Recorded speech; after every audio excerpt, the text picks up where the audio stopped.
kepada penggugat harus profesional. Artinya jangan menganggap kita sebagai penasihat hukum ini sebagai interpretasi dari klien kita. Bukan, kita hanya menjalankan tugas. Jadi jangan dianggap kita sebagai musuh atau interpretasi dari klien kita. Tidak. Ayo kita komunikasi yang baik.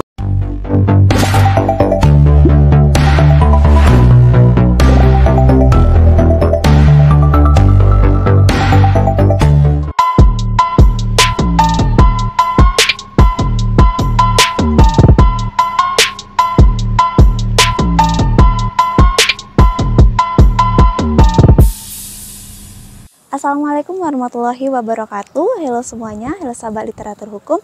Kembali lagi bersama saya Kurnia Saputri.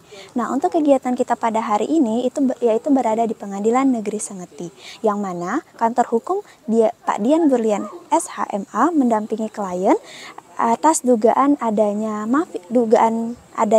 mafia tanah, yang mana pada hari ini untuk memenuhi sidang panggilan pertama. Nah, untuk selanjutnya kita akan mewawancarai langsung kegiatan kita pada hari ini kepada Pak Dian Berlian SHMA.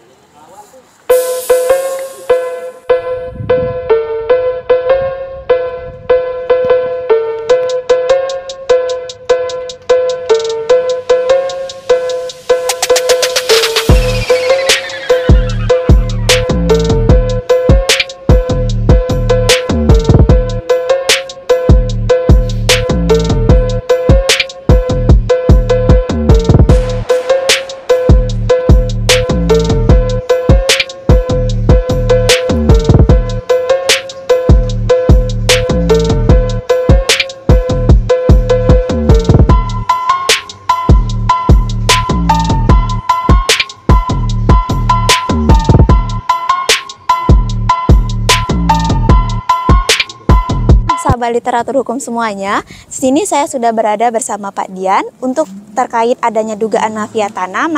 Marilah saya tanya langsung kepada Pak Dian. Baik Pak, terkait adanya dugaan mafia tanah ini, bagaimana Pak kegiatan ataupun agenda kita pada hari ini? Agenda kita pada hari ini ya, dari kantor hukum Dian Berlian dan partner, kita memberikan bantuan hukum.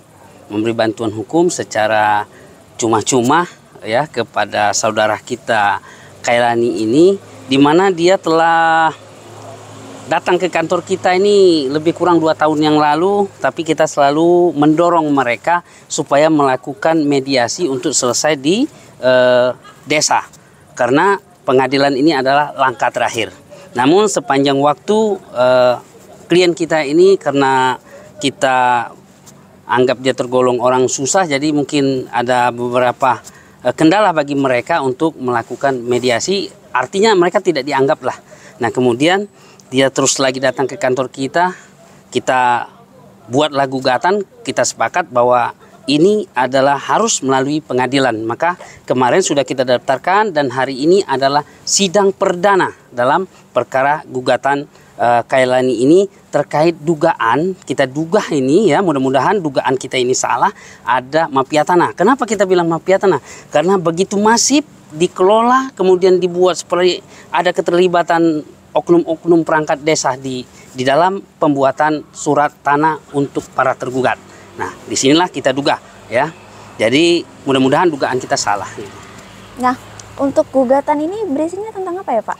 Gugatan ini merupakan gugatan perbuatan melawan hukum ya. Kita gugat mulai dari penguasa tanah, kemudian pembuat surat tanahnya, dan termasuk pemerintah desa. Nah, ini kita gugat karena semuanya ada, kita duga ada kegiatan masif, artinya dalam melegalkan tanah ini bagi para tergugat gitu. Nah, untuk kendalanya itu apa aja Pak? Kendala kemarin ya, pertama ini kan kendala waktu kita ya. Kita sebagai penasihat hukum ini kan harus mengatur waktu buat klien kita, karena begitu kita tanda tangan gugatan kita harus serius. Ini kendala terutama tuh waktu. Kemudian kendala kedua, untuk mediasi ini klien kita tidak dapat bermediasi sama sekali. Nah, yang kedua, kita selalu diintimidasi.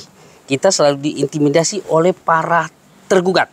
Tadi kita sempat berapa kali didatangi, kemudian terakhir kita diancam, ya, dengan kata, bahkan mereka sempat menghina profesi advokat karena katanya advokat ini adalah pekerjaan yang tidak benar. Disitulah kita sempat emosi, sempat terjadi adu mulut, ya, tapi kita maafkanlah mereka karena mereka tidak mengerti gitu.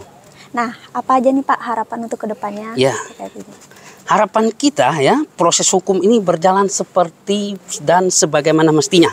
Kemudian kepada aparat desa, ya, kepala desa, kadus, RT, ini kan warganya juga, ya sudahlah, mediasi. Tuntutan Pak Kailan ini cuma satu, kembalikan tanahnya tanpa syarat, itu aja. Karena legalitas tanahnya kan jelas, sementara legalitas para tergugat ini kita duga tadi ada permainan-permainan yang tanda kutip gitu. Jadi harapan kita. Yang kedua, kita berharap juga kepada penggugat harus profesional. Artinya jangan menganggap kita sebagai penasihat hukum ini sebagai interpretasi dari klien kita. Bukan, kita hanya menjalankan tugas. Kita membantu Bapak ini loh. Kita bantu, kita bentukkan gugatan tentang segala sesuatu yang itu kita dapatkan, kita gali dari keterangan klien kita. Jadi jangan dianggap kita sebagai musuh atau interpretasi dari klien kita, tidak. Ayo kita komunikasi yang baik loh.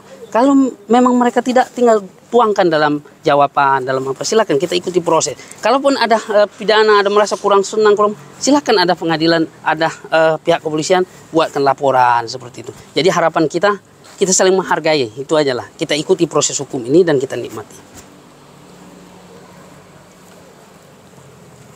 Sahabat literatur hukum semuanya, kali ini saya sudah bersama Bapak Hailani selaku penggugat dari adanya dugaan perbuatan melawan hukum. Nah Pak, jadi bagaimana nih Pak perasaan Bapak setelah menjalani proses persidangan yang perdana ini Pak?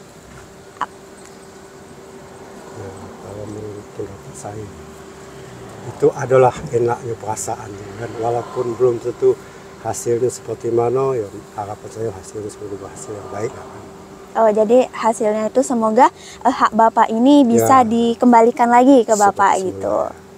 Nah, sahabat literatur hukum semuanya, itulah kegiatan kita pada hari ini, yang mana kita telah menghadiri sidang perdana terkait adanya dugaan perbuatan melawan hukum. Nah, untuk sahabat literatur hukum semuanya, jangan lupa subscribe, like, comment, and share channel literatur hukum. Saya akhiri, wassalamualaikum warahmatullahi wabarakatuh.